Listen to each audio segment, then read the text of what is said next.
to, let's just do this, okay?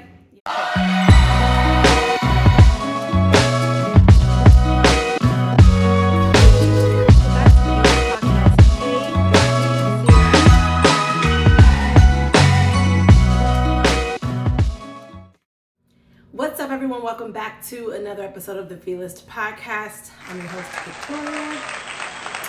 I'm happy to be here. This is not the planned episode that I had this week. I recorded a whole podcast episode with a guest last week via this platform that I'm not even gonna name.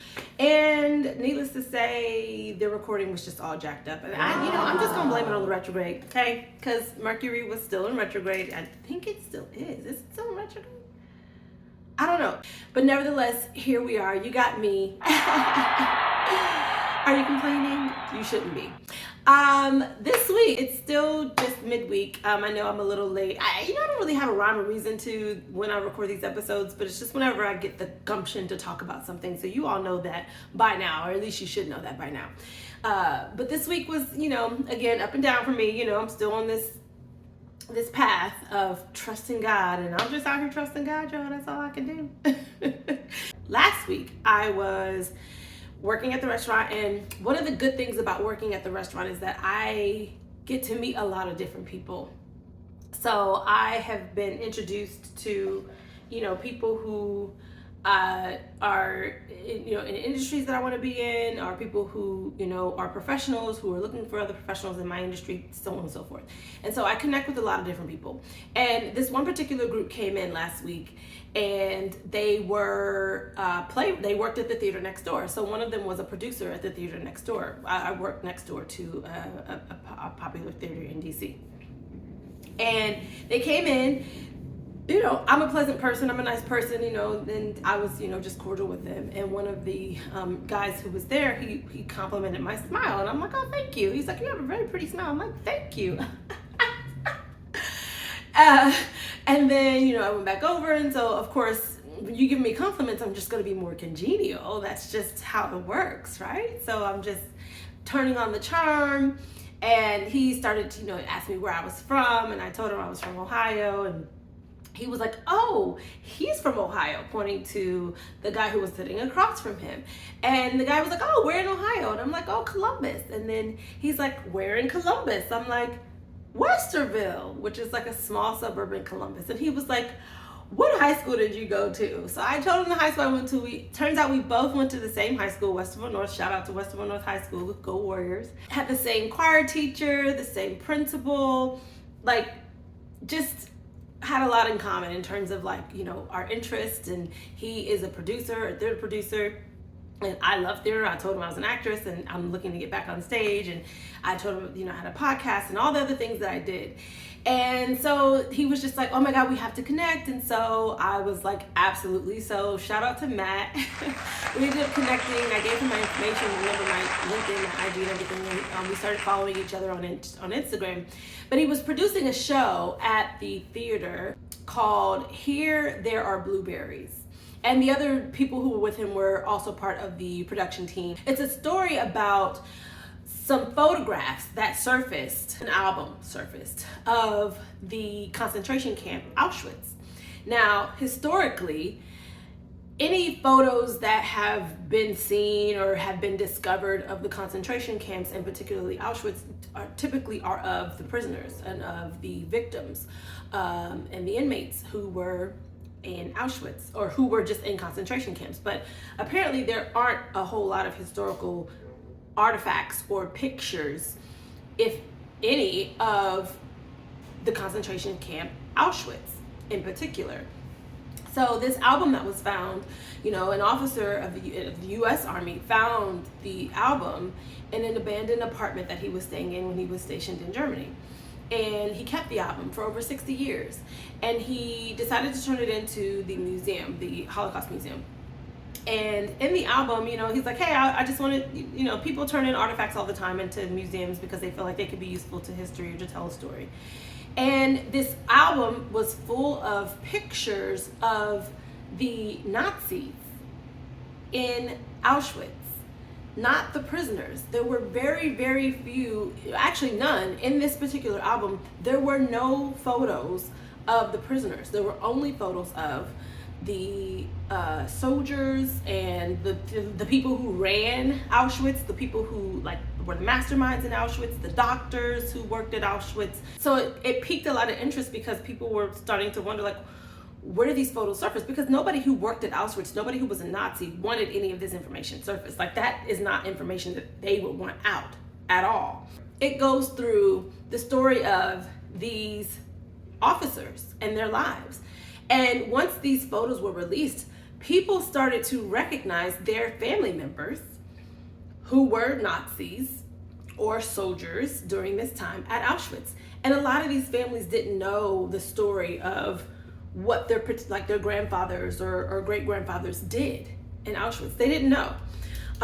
Another thing was, well, they knew, but they didn't know, because the officers did tried their darndest to hide what was happening at Auschwitz, because again, it's a very shameful thing. They were literally just genocide, mass killings of Jews and Hungarians, Romanians, and just people in general. And of course, the Germans did not want that information out. Even to this day, like, people who you typically only hear from survivors of the Holocaust. You don't hear from people or family members of people who were involved in the actual genocide.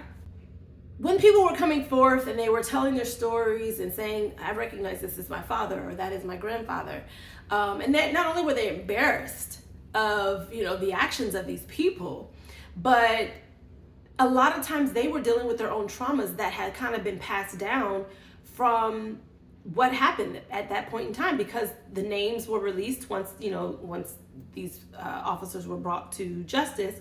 A lot of them were killed or hung, as a part of their punishment right at Auschwitz.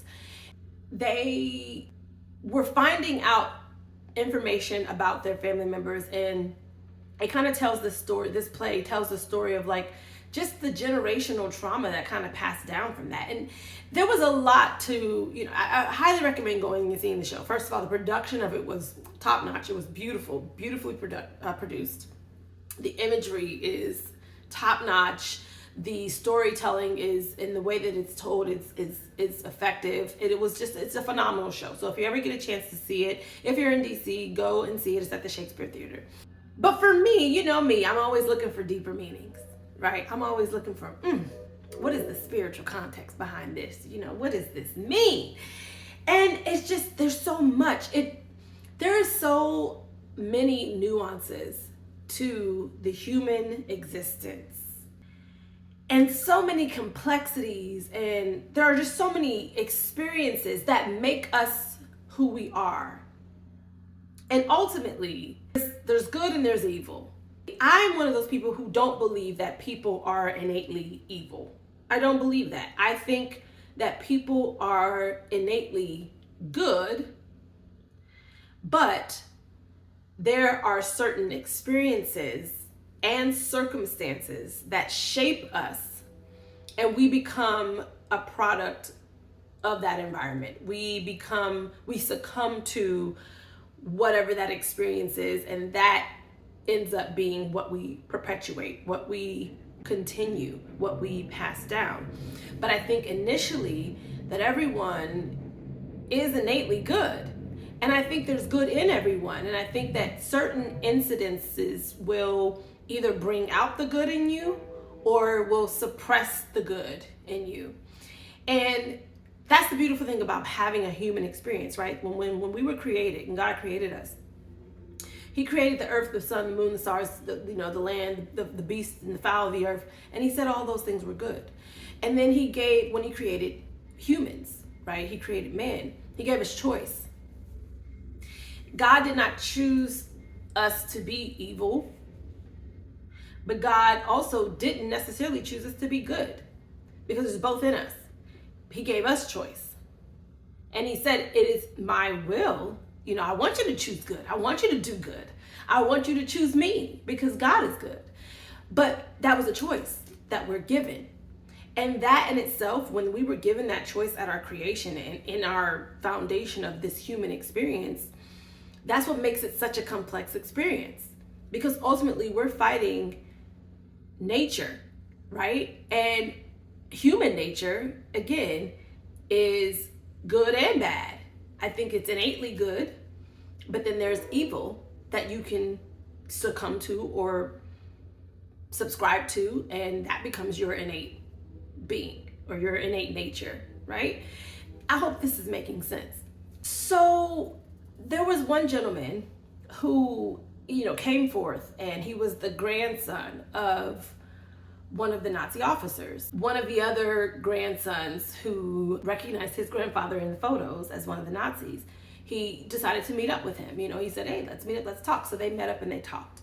And he was explaining how his experience with his father had been very abusive, and how abusive his father was, and how, evil his father was. And so he lived with, a lot of abuse growing up, and he can only imagine that that's because that's what his father had endured from his grandfather. And so when he found the pictures of his father at a resort that was built at Auschwitz for the Nazi soldiers' families, basically a hut on a lake, and they turned this house, into a vacation resort for the German soldiers and the Nazis. And so these Nazis would come and take their families, the soldiers would take their families to this resort, and they got time at this resort as a reward for being a good soldier and for doing their jobs well, right? So this was like a privilege. It was a vacation benefit.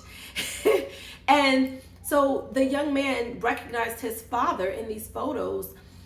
And also there were a lot of German soldiers and Nazis who lived outside of the camp, outside of the Auschwitz camp, but you could see Auschwitz from where they lived. So they have these beautiful homes with all this land and this ponds and lakes and boats and toys and things, but everything was right next to the Auschwitz camp. And a lot of what they had, these prisoners built for them. So in essence, it was slavery, right? It was like they were using the Jews to build things for them, work their industries, and then once they were worked to the bone, then they were killing them. That's pretty much what was happening in Auschwitz. And so anyway, the guy sees his father in the picture, and he just starts to relive the stories and the lies that were told to him about, what his grandfather did. And it was always portrayed to him as though his grandfather was a hero. He fought in the war. But his father also didn't want him to see these albums, because he didn't want him to see proof of where they actually lived, because in one of the pictures you could actually see Auschwitz. So if that ever got out, of course it would be well, my grandparents knew exactly what was going on, at Auschwitz, and they didn't do anything about it. They perpetuated this evil life. And so he was upset because he became a violent person. Anybody who looked at him wrong, he became this innately angry person, and he felt like it was something that was in his blood to be evil. And that was because of choices that his grandfather made. And how many times are we fighting? Again, that's where in the Bible it says that, we don't fight against flesh and blood. These are against principalities. These are things, spiritual wickedness in high places. That's not physical. So when he was feeling those feelings of anger and wanting to fight and violence, that was a spirit that was passed down to him that he succumbed to. He became a part of that nature. That became his nature because of what his grandparents chose. So when we talk about karmic debts, and when we talk about generational curses, when we talk about things being passed down from generation to generation, we're not just talking about land and money. We're talking about spiritual things as well. So this young man, while he's running through life, going through life, dealing with these anger issues and this violent temper that he has, it's something that he was, in essence, cursed with. It was in his blood. It wasn't necessarily in his blood. He thought it was his DNA. It wasn't that. It was spiritual. It was spiritual. And that's how we have to start thinking. What spirits are we fighting on a daily basis? It's not just that our DNA or our blood makes us a certain color or makes us look a certain way, but the choices that we make with our actions have a lot to do with the spirits that we are exposed to. But what ended up happening was this young man eventually decided to change his ways. He decided to change his ways because He later got married and found out his wife was going to have a baby. And he decided, I want to break this cycle of violence. I don't want my kid to come out like me. I'm jacked up because maybe I'm jacked up because it's in my DNA, or because my father was violent, my grandfather was violent. My grandfather was a Nazi, for God's sakes. So now this is in me, but I don't want to pass this down to my kids. So he innately made a choice to change his ways, to become better, to not be violent. And that is exactly where it starts. It's about choices. We all have choices. And there are points and times in our life where we succumb to certain choices. And is it our fault that that's what we succumb to? Not necessarily. Because we have a right to choose good or evil. We can choose regardless of the circumstance or situation that we are born into or placed into. He couldn't help that his grandfather was a Nazi, or that his grandfather was an evil person and killed thousands of people. His grandfather paid for that with his life, but also that spirit of evil and violence was passed down to his father. Then his father passed that down to him. And he decided he wanted to end the cycle. He wanted to break the cycle. That's what we have to do, because again, we are not fighting flesh and blood. There was another young man who had recognized his father. His father was a doctor at Auschwitz. And his father's initial intent when he got there, he didn't know, again, these soldiers didn't know what they were going into. They were drafted and they go, get in their assignment and they go to, wherever they're supposed to go. So they go to fight, that's their assignment. So he was assigned to Auschwitz and he was a doctor. And when he went to Auschwitz, his main goal, he immediately saw the conditions were deplorable and that people were dying and there was a typhoid outbreak. And so his initial mission was to stop the typhoid outbreak. And so he demanded that they get clean drinking waters, that the bathrooms be better, that the food, be improved, because they needed to stop this spread of typhoid. So that was his heart, because he's a doctor, is I need to save these people. I need to help these people, right? But then because he was in this situation and in this environment of evil and in this environment of death and degradation, he ended up succumbing to the environment. Granted, sometimes the choices we make can cost us life. The life that we know, life as we know it, and life in general.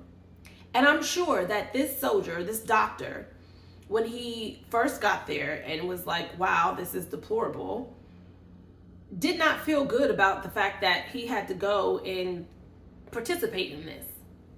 But eventually he did. He succumbed to his environment. And even though he made some choices to help improve the conditions at Auschwitz at some point, eventually he participated in the genocide of hundreds of thousands of people, because then he made the decision from the trains, once the trains got there, of who was going to live and work and who was going to die in the gas chamber. He ended up succumbing to his environment. And how many of us do that? Again, we are given choice. Now, I'm sure had he bucked the system and been like, this is wrong, I am not doing this, get me out of here, he probably would have lost his life. He probably would have been killed, but he lost his life anyway. I'm saying all that to say, the unfortunate thing is that we do have to make hard choices at points and times in our life. Sometimes you do have to consider, at what cost am I making this choice? Now, sometimes it's not as extreme as a situation like being in Auschwitz, but it simply is going into certain situations and environments and being the light in that environment, deciding what is good and what is right, deciding to speak up in those environments, even when it's not popular to speak up, deciding to stand up for what's right in those environments, even when you could be massacred or lose your job. My point is, what choices are you making that are going to move humanity forward, that are going to make an impact enough to do good? And when you can go in these environments and say, I've done all I can in this environment to push the culture forward or to save humanity or to make a positive impact, then at that point, it's off your hands, right? The blood is off your hands. But there are so many of us who just succumb to the environments that we're in. I, for one, I know I can't save the world. But when I'm placed in certain environments, I do my darndest to make an impact in those environments. I don't care how big or how small it is.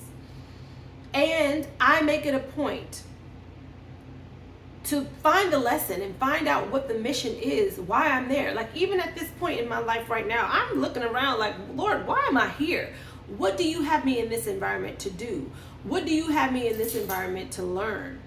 And that is how we should go into each environment, because again, like I talked about on previous episodes, you know, we live several lifetimes. And so in certain lifetimes, you're not really sure why you're there or what you're supposed to be doing there. And it's not always as clear. Sometimes it's hindsight at the end of the day, or after you get out of that situation, you're like, oh, that's why I was there. That's what I was supposed to learn, because sometimes you don't get the lesson until afterwards. But if you are, you know, growing in your spiritual journey, you should be going into every situation and thinking, what am I doing here? What am I to do here? Who can I help here? What can I do to make a positive impact here? So that we can break these cycles of these generational curses, of whatever those generational curses are. And because we live with a bunch of them. We live with a bunch of generational curses. The truth of the matter is, yes, there were promises that God made to Abraham and Isaac and all of his people. And those promises we want to benefit from. But the truth of the matter is, there are also curses that they had on them and their generations that sometimes we have to pay for, unfortunately. So a lot of times we're in situations that are, in fact, karmic debts. Maybe not our karmic debts. But we have to make a choice in those environments to do the right thing, to erase that debt, to pass down more blessings and not more trauma. Anyway, I thought it was a phenomenal play. Again, I know I went on a tangent about generational curses and trauma and all that, but that's my whole point, right? I had a dream the other night. And in my dream, I was talking to a man, and in this same dream, I don't even know who. Here lately, I've been doing a lot of like bringing peace to these situations that I'm in, because I need peace in my life, right? So in my dream, I was doing the same thing. It was a young man who was arguing with his wife, and I like stopped the argument and I looked at this man in his eyes and I said, what is your problem? You're not listening. You're not hearing her. You're making threats. You need to calm down. And so I ended up calming this man down, and he, you know, felt heard. And this is something that happened in real life as well, like I said. But he felt heard in the dream, and the man was looking at me in my eyes and he said, thank you. Thank you. I needed someone to hear me. Thank you, because now I hear her. And I said, you're welcome. And then this man handed me keys to a car. It was like, at first it was the keys that he handed me were a set of Lexus keys. But when I went to find the car, it was actually like a little Mini Cooper. And I was just so grateful that he gave me a car. This man just gave me a car. And so I get in the car and I'm just going on this road trip, and I don't know where I was going, but I just got in the car. I had my bags with me and I got in the car and just started driving. And I was really grateful to the man for giving me the car.